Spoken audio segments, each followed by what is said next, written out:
Hello everyone, कैसे हैं आप सभी। उम्मीद है कि आप सभी काफ़ी अच्छे होंगे। मैं हूं अंज और आप सुन रहे हैं कहानी द अनवांटेड मैरिज। तो चलिए ले लेते हैं एक छोटा सा क्विक रिकैप।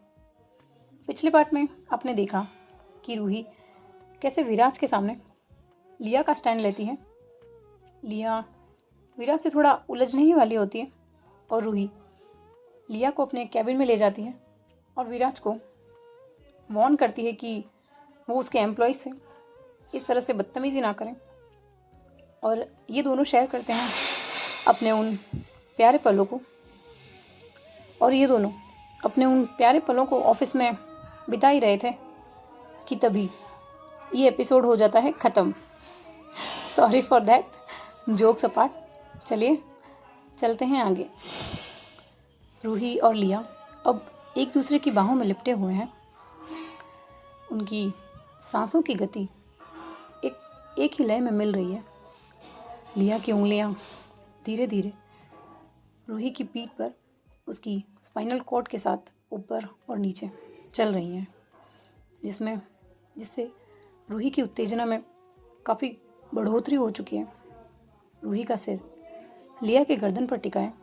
लिया के होंठ रूही की स्किन के उस गर्म स्पर्श को महसूस कर रहे हैं। लिया ने एक बार अपने होठों को रूही के होठों पर रख दिया। ये किस अब पैशनेट और अग्रेसिव होने लगा था। लिया ऑलमोस्ट रूही के होठों को अब काटने लगी थी, उसकी टंग को सक करने लगी थी। रूही के होंठ भी लिया के होठों की हरकतों को अब कॉपी करने लगे थे। लिया ने रूही को उस ऑफिस के उस टेबल पर उसे बिठा दिया। इन दोनों की आंखों में अभी भी वही गहरा प्यार था। एक सेकंड के लिए भी इन दोनों ने उस आई कांटेक्ट को मिस नहीं किया। लिया खुद को रूही के थोड़ा ऊपर लाते हुए रूही की कमर को अपने करीब खींचती है। रूही का एक हाथ लिया के बालों में उलझ गया है और दूसरा हाथ उसकी गर्दन पर चल रहा है। वहाँ रूही की उंगलियां चल रही है। होठों की रफ्तार थोड़ी सी धीमी हो गई है, लेकिन उनका ये जो स्पर्श है, ये छुअन है, ये कंटिन्यू है। लिया ने अपने होठों को उसके होठों से निकालकर पहले रूही के गालों पर, फिर उसकी गर्दन पर और फिर थोड़ा और नीचे रूही के कॉलर बोन पर अपने होठों को रख दिया। रूही की आंखें अब बंद हो चुकी हैं। उसने लिया के हर उस टच को, हर उस स्पर्श को बहुत गहराई से फील किया। जैसे जैसे लिया के होंठ चल रहे थे, वैसे वैसे रूही की सांसें गर्म और तेज़ होती जा रही थी। लिया ने धीरे धीरे रूही को अनड्रेस करना शुरू किया, एक एक करके। पहले अपर वेयर और उसके बाद लोअर वेयर। एक एक करके लिया ने रूही के उन सारे पर्दों को हटा दिया था। रूही लिया के शर्ट को ऑलरेडी ना जाने ऑफिस के किसी उस कोने में फेंक चुकी थी। अब दोनों पूरी तरह से बिना किसी पर्दे के एक दूसरे के सामने थे। ना कोई शर्म थी, ना ही कोई हिचकिचाहट। बस एक दूसरे को देखने की, एक दूसरे को फील करने की तीव्र इच्छा थी। लिया अपने अधरों को रूही के उन उभारों पर रखती है और रूही एक बेहद ठंडी और गहरी सांस लेकर छोड़ती है। लिया पहले वहाँ थोड़ा सक करती है, बाइट करती है, किस करती है, पहले राइट और फिर लेफ्ट। और लिया के हाथ अपने ही होठों की गति को कॉपी कर रहे थे। लिया के होठों की रफ्तार और रूही के सांसों की रफ्तार अब एक ही रिदम पकड़ चुके थे। लिया ने रूही के पूरे बदन पर अपने प्यार से एक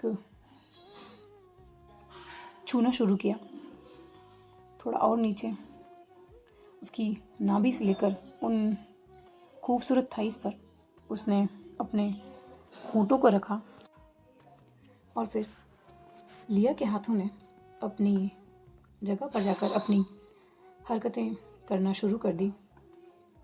लिया के हर स्पर्श से रूही के शरीर में एक उत्तेजना पैदा हो रही थी। लिया अब धीरे धीरे रूही के अंदर जा रही थी, अपने हाथों से, होठों से और अपने पूरे बदन से। धीरे धीरे ये दोनों एक दूसरे में समा गए थे।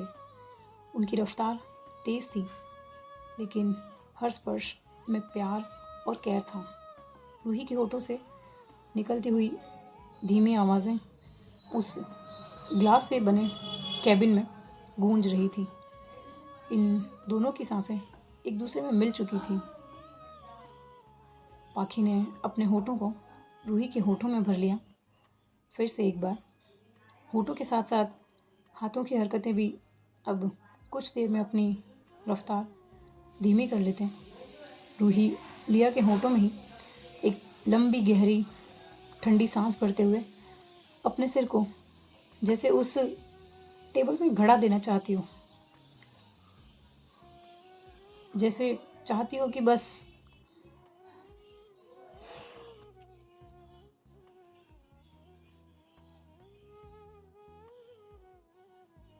और उसने कुछ ही सेकंड्स में अपने शरीर को ढीला छोड़ दिया। लिया ने ये महसूस किया कि रूही ने अपने शरीर को एक निढाल सा बना दिया है। लिया ने अपने आप को रूही के ऊपर से हटाकर उसके साइड में अपने आप को लेटा दिया और रूही को अपनी बाहों में भरकर वहीं उस टेबल पर कुछ देर तक ये दोनों ऐसे ही लेट गए। अगर अभी इन दोनों के कैबिन में अगर कोई आ जाता तो वो देखता कि ये दोनों अभी अभी एक बहुत बड़ी लड़ाई करके लेटे हुए हैं। कैबिन में टेबल पर रखी फाइल्स, पेन, कॉफ़ी मग्स, सब कुछ उस कैबिन में जगह जगह बिखरे हुए हैं, जगह जगह तितर बितर हो चुके हैं।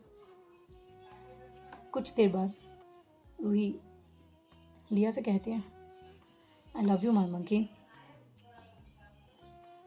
लिया भी रूही की बात का बड़े ही प्यार से जवाब देती है और कहती है, I love you too my monster.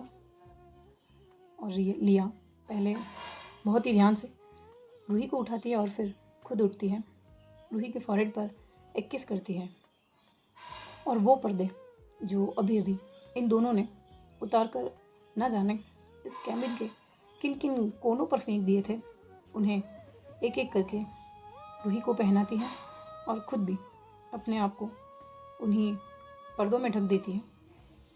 वहीं दूसरी ओर विराज होटल से आने के बाद किसी के पास कॉल करते हैं और कहते हैं, मैंने किसी की डिटेल्स भेजी तुम्हारे पास, मुझे उसकी एक एक खबर चाहिए। वो कहाँ से है, कहाँ गई है, कहाँ आती है, कहाँ रहती है, किससे, कब और कहाँ मिलती है, ये सारी चीज़ें तुम्हें उस पर नज़र रखनी है 24/7 और मुझे उसकी एक एक डिटेल, सब कुछ चाहिए मुझे उस लड़की के बारे में। विराज की बात सुनकर फ़ोन की दूसरी तरफ वाला पर्सन कहता है, जी बॉस, आपका काम हो जाएगा। विराज कॉल को कट कर देते हैं और सोचते हुए खुद से ही कहते हैं, आखिर उस मामूली एम्प्लॉय के लिए रूही ने इतना ज़्यादा ओवर रिएक्ट क्यों किया? उसे ओवर रिएक्ट करने की तो कोई ज़रूरत नहीं थी। आखिर ये चल क्या रहा है और ये लड़की है कौन? मुझे ऐसा क्यों लग रहा है जैसे रूही ने वो फाइल्स पढ़ ली हैं, लेकिन अगर उसने उसे पढ़ लिया होता तो वो इतना फॉर्मली मुझसे बात नहीं करती। नहीं, उसने नहीं पढ़ा होगा, मैं ही कुछ ज़्यादा सोच रहा हूँ। वहीं दूसरी तरफ लिया रूही से कहती है, लव, ये मिस्टर मल्होत्रा तुमसे मिलने क्यों आए थे? रूही लिया की ये बात सुनती है तो उसे सब कुछ बता देती है कि मिस्टर मल्होत्रा उससे किस बारे में यहाँ मिलने आए थे और किस बारे में उससे बात करने आए थे। लिया कहती है, तो क्या कहा तुमने? रूही कहती है, मैंने उनसे कहा कि मैंने फाइल्स अभी तक रीड नहीं किए और उन्होंने मेरी सारी फाइल्स को मेरी कैबिन से ही हटवा दिया है। लिया रूही की बात सुनकर कुछ भी नहीं बोलती तो रूही उसके हाथ पर अपने हाथ को रखती है और कहती है, मंकी, तुमने क्या सोचा है कि आगे क्या करना है? लिया कहती है, लव, मैं उस पर्सन को ढूंढने की पूरी कोशिश कर रही हूँ जिसने हमारा एक्सीडेंट करवाया था। बस एक बार अगर वो मिल गया ना तो सब कुछ ठीक हो जाएगा। मुझे इसे छिप छिप के रहने की ज़रूरत नहीं पड़ेगी। रूही लिया की बात सुनकर कहती है कि ये हमसे क्या मतलब है? और कौन तुम्हारी हेल्प कर रहा है इसमें? तो लिया कहते हैं, ला, हर्षाली और दिया इसमें मेरी बहुत हेल्प कर रहे हैं। उस पर्सन को ढूंढने में वो दिन रात मेहनत कर रहे हैं। रूही कहती है, ये तो अच्छी बात है कि वो लोग भी तुम्हारी हेल्प कर रहे हैं। अगर तुम्हें किसी भी चीज़ से रिलेटेड मेरी हेल्प लगे तो बताना। लिया रूही की बात सुनकर मुस्कुराती है और कहती है, नहीं माय लव, मैं हैंडल कर लूँगी, पर अभी मुझे तुमसे कुछ बात करनी है। और लिया का फेस सडन सीरियस हो जाता है तो रूही कहती है, हाँ बोलो ना, क्या बात है? लिया कहती है, लव, तुमने आज जिस तरह से मिस्टर मल्होत्रा से बात की है, जिस तरह से तुमने उनसे बिहेव किया है, वो उस चीज़ को यूं ही जाने नहीं देंगे। और जिस तरह से तुमने मुझे उनके सामने डिफेंड किया, इससे तो वो और भी ज़्यादा अलर्ट हो जाएंगे, क्योंकि मैं उन्हें बहुत अच्छे से जानती हूँ। और जहाँ तक मैं उन्हें जानती हूँ, उन्होंने किसी न किसी को हमारे पीछा करने के लिए अब तक लगा भी दिया होगा। तो अब से हमें बाहर और भी ज़्यादा संभल कर चलना होगा। और हो सकता है कि अब मैं तुमसे घर में मिलने ना आ पाऊँ, क्योंकि अगर मैं तुमसे मिलने के लिए आई तो उन्हें ज़्यादा टाइम नहीं लगेगा ये पता करने की में कि एलएम ही लिया है। रूही लिया की बात सुनकर कुछ देर सोचती है और कहती है, ठीक है, मैं बाहर और भी ज़्यादा अलर्ट रहूँगी। रूही लिया के सिर पर एक फॉरहेड किस करती है और कहती है, अपना ख्याल रखना। और रूही भी उसे हक कर लेती है और कहती है, हाँ, मैं अपना ख्याल रखूँगी, लेकिन तुम भी अपना ख्याल रखना। रूही लिया से कहती है, मंकी, मुझे भी तुम्हें कुछ बताना है। तो लिया रूही की बात सुनती है और उसकी तरफ देखती है, कहती है, हाँ बोलो ना लव, क्या बात है? रूही कुछ देर के लिए रुकती है और फिर कहती है, मंकी, पहले प्रॉमिस करो कि तुम गुस्सा नहीं करोगी। लिया कहती है, आखिर बात क्या है और मैं क्यों गुस्सा करूंगी? तुम्हें याद है जब तुमने मुझे उस पर्सन की डिटेल्स तुम्हें देने के लिए कही थी? हाँ, तो उसमें क्या? तो तुम्हें वो डिटेल्स देने से पहले ही मैंने किसी और को वो डिटेल्स दी थी, क्योंकि मुझे लगा कि कोई एम्प्लॉय हमारे साथ धोखा कर रहा है। पर मुझे अभी तक ये पता नहीं चला कि उसने ही मॉम की कार का एक्सीडेंट करवाया है। मैंने जिसे डिटेल्स दी थी उससे मिलने के लिए मैं आज जाने वाली थी, लेकिन उससे पहले ही तुमने मुझे बता दिया। लिया रूही से कहती, और तुम्हें क्यों लगा कि मैं तुम पर गुस्सा करूंगी लव?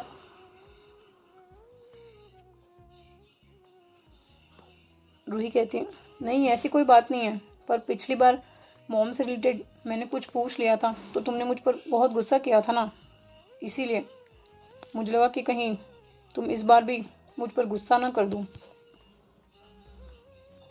लिया रूही की बात सुनकर उसकी तरफ देखती है और कहती, उसका हाथ पकड़ती है और कहती है, I am sorry my love, अगर तुम्हें ऐसा लगा कि मैं तुम पर गुस्सा करूँगी, पर मैं तुम पर गुस्सा क्यों करूँगी?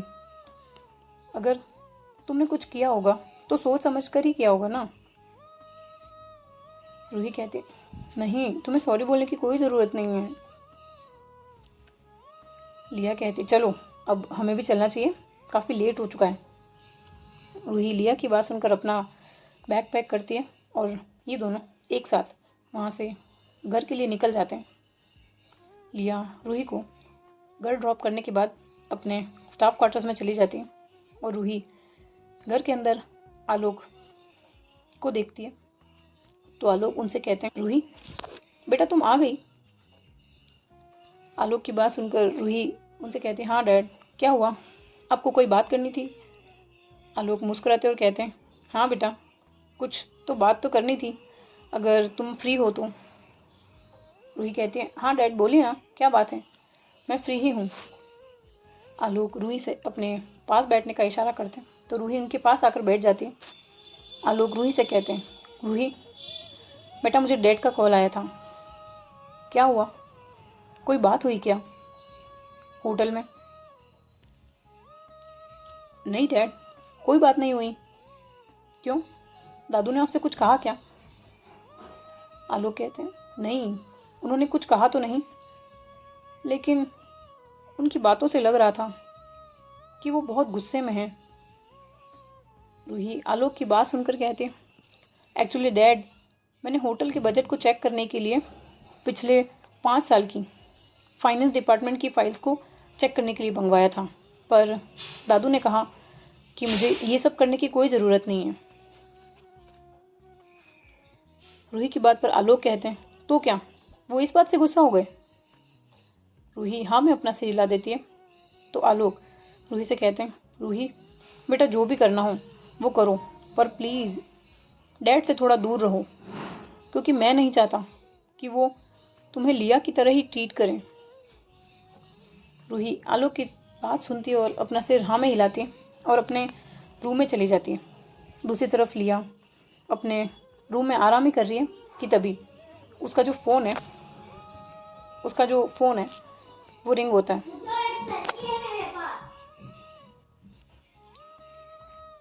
लिया कॉलर आईडी में हर्षाली का नाम देखकर फ़ोन को जल्दी से पिक कर लेती है। लिया जैसे ही फ़ोन पिक करती है, दूसरी तरफ से हर्षाली की आवाज़ आती है, ली जल्दी से मेरी भेजी हुई लोकेशन पर आ। लिया हर्षाली की बात सुनकर उसे ओके बोलकर वहाँ से निकल जाती है। लिया जब हर्षाली की भेजी हुई लोकेशन पर जाती है तभी वो नोटिस करती है कि उसका कोई पर्सन पीछा कर रहा है। लिया उस पीछा कर रही कार को डिस्ट्रैक्ट करने के लिए अपने कार की स्पीड को और भी ज़्यादा तेज़ कर देती है और लिया काफ़ी दूर आने के बाद वापस से देखती है तो अब वहाँ कोई उसका पीछा नहीं कर रहा था और लिया कुछ ही देर में वापस टर्न लेकर हर्षाली की भेजी हुई लोकेशन पर पहुँच जाती है और कार से बाहर आकर देखती है तो वो कोई बहुत पुरानी फैक्ट्री होती है जिसे देखकर ही लग रहा था कि उसे बंद किए हुए काफ़ी साल हो चुके हैं। थोड़ी देर बाद लिया हर्षाली के पास कॉल करती है और कुछ रिंग चले जाने के बाद हर्षाली कॉल को पिक कर लेती है। लिया उसे बताती है कि वो उस लोकेशन पर पहुंच गई है तो हर्षाली उसे वहीं रहने के लिए बोलती है और कॉल को कट कर देती है। थोड़ी देर बाद हर्षाली उस खंडहर फैक्ट्री के अंदर से बाहर निकलती है और लिया के पास आती है। दोनों एक दूसरे से हग करते हैं। लिया कहती है, हम यहाँ क्या कर रहे हैं। हर्षाली लिया से कहती है, अंदर चल, सब कुछ पता चल जाएगा। और ये दोनों उस फैक्ट्री के अंदर चले जाते हैं। दोनों जब अंदर जा रहे होते हैं तो लिया हर्षाली से कहती है, हम ऐसी लोकेशन पर क्या कर रहे हैं और यहाँ पर ये इतने ज़्यादा सिक्योरिटी गार्ड, तुझे इन सब की क्या ज़रूरत पड़ गई। हर्षाली कहती, रुक ना भाई, 2 मिनट बस रुक तो जा, तुझे तेरे सारे सवालों के जवाब मिल जाएंगे। लिया हर्षाली की बात सुनकर उससे कोई भी क्वेश्चन नहीं करती और ये दोनों अंदर आ जाते हैं।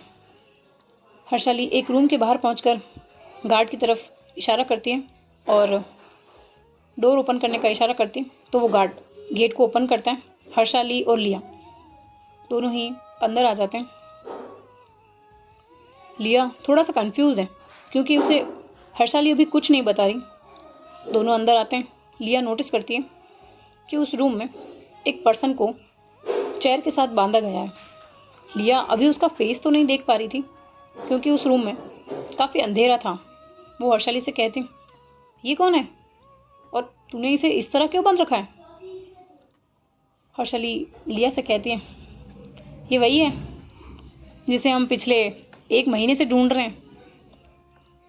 लिया हर्षाली की ये बात सुनकर उसकी आंखें बड़ी हो जाती हैं और उसकी तरफ देखती है, कहती, what, you are not kidding.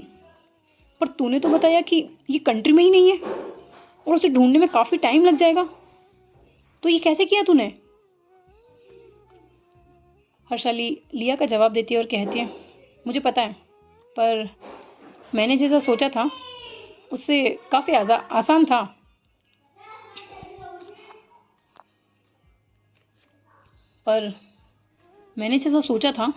उससे काफ़ी ज़्यादा आसान था इस चूहे को उसके बिल से निकालना। मैंने बस इसे थोड़े से पैसों का लालच दिया और ये अपने बिल से बिना कुछ सोचे समझे ही निकल गया। हमारे लिए ये आसान ही था, पर यार सॉरी, मुझे थोड़ा टाइम लग गया। लिया हर्षाली को एक टाइट हग कर लेती है और कहती है, डोंट से सॉरी यार, तुझे पता भी नहीं है कि तूने मेरे लिए क्या किया है। हर्षाली लिया की बात सुनकर उसे वापस से हग करती है और कहती है, क्या भाई, तूने मेरी इतनी हेल्प की है, उसके सामने तो ये कुछ भी नहीं है। अगर तूने मॉम डैड को नहीं समझाया होता तो मुझे नहीं लगता कि मैं आज तेरे साथ होती। तो अब से प्लीज़ ये सब फॉर्मेलिटी मत कर और ऐसा मत सोच कि मैंने तेरी कोई हेल्प वेल्प की है। लिया कहती, वैसे तूने इसका बायोडाटा तो निकलवा लिया होगा ना? हाँ, मैंने वो सब ऑलरेडी कर लिया है, पर अभी ये बेहोश है। हाँ ठीक है, मुझे बस इसका बायोडाटा चाहिए, बाकी अब मैं देख लूँगी, तुझे टेंशन लेने की कोई ज़रूरत नहीं है। हर्षाली लिया की बात सुनकर कहती है, ठीक है, तुझे और किसी चीज़ की हेल्प चाहिए तो बिना सोचे बोल देना। लिया उसकी बात सुनकर अपने सिर को हाँ में हिला देती है। तो हर्षाली उसे एक फ़ाइल देती है और कहती है, इसका नाम वरदराजन है और ये मर्डर्स के कॉन्ट्रैक्ट लेता है और उसे पूरी तरह से एक्सीडेंट की तरह ही प्लान करता है, जिसे देखकर लोगों को लगे कि ये मर्डर नहीं बल्कि एक एक्सीडेंट है। और सबसे इंटरेस्टिंग बात, इसकी 5 साल की एक बेटी भी है जिसे इसने सभी से अभी तक छिपा के रखा है। लिया हर्षाली की बात सुनकर मुस्कुराती है और उसकी तरफ देखती है और कहती है, ये हुई ना काम की बात।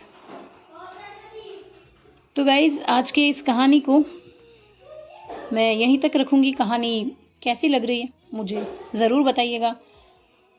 अब इससे ज़्यादा रिकॉर्ड करने की मेरे गले में हिम्मत नहीं है,